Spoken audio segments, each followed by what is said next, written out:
darsiga aan maanta idin leeyahay waxa weeyaan nolosha gebigeeduba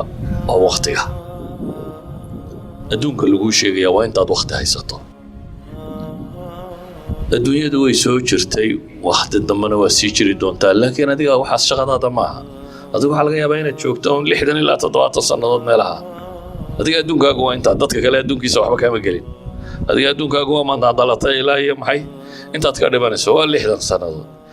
60kaagii sannadood sidaad uga faa'iidaysat sidaad wax u qabsat dunida wax maqashaan hebel waa professor hebel waa khabiir hebel waa caalim hebel waa caynkan dadka miyuu ka waqti badnaa maya 24 saacadood qof walba la siiyay uu haystay miyuu ka cimri dheera maya 60 ama 70 saa jiray muxuu kaga gadisay maxaa hadda magacan u yeelay waxa magaca kan u yeelay waqtigu sidoo uga faa'iidaystay ba ka gadisnaa kan kale sidoo uga faa'iidaystay waxa u dhaxeeyay waa inta qofna waqtigiisii ayuu wax macna la galiyay waxa adduunka ama macna kule ama aakhira macna kule galiyay qofna waqtigiisii ayuu wuxuu ku lumiyay soo wareeg shaahab markale soo wareeg TV-ga daawo sheeke halkan fadhiiso inta maxaa ka dhalanaya marka waxa ka dhalanaya cimrigaagii qayb kamida oo baaba'ay markaanu dhahno waa 8 saacadood baynu dhiba soo haray aad waxba qabanin soo ma aha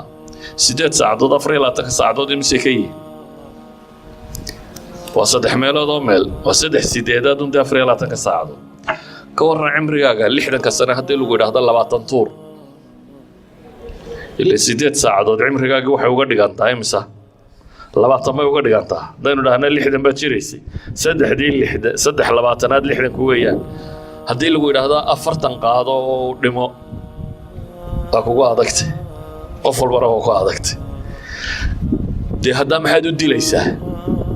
adigiiba waxaad leedahay waxaan qabtaan garan waayo 20 sannadood oo cimrigayga ka mid ah rabaa inuu cidla ku baxo sida awgeed dhalinyaranimadu waa marka uu qofku u caafimaad badan yahay waa marka uu ugu waqti badan yahay waa marka nolosha waxa ku xeerana dhibta ku haya ugu yar yihiin laakiin haddaan waqtiga ka faa'iideyn waa marka ugu doqoniimo badan yahay waayo hadhow markaad weynaato ayuun baad calaacali doontaa odhan doontaa maxaa waqti dhaafay haddaan berigii waxaan samayn lahaa haddaan waxaan samayn lahaa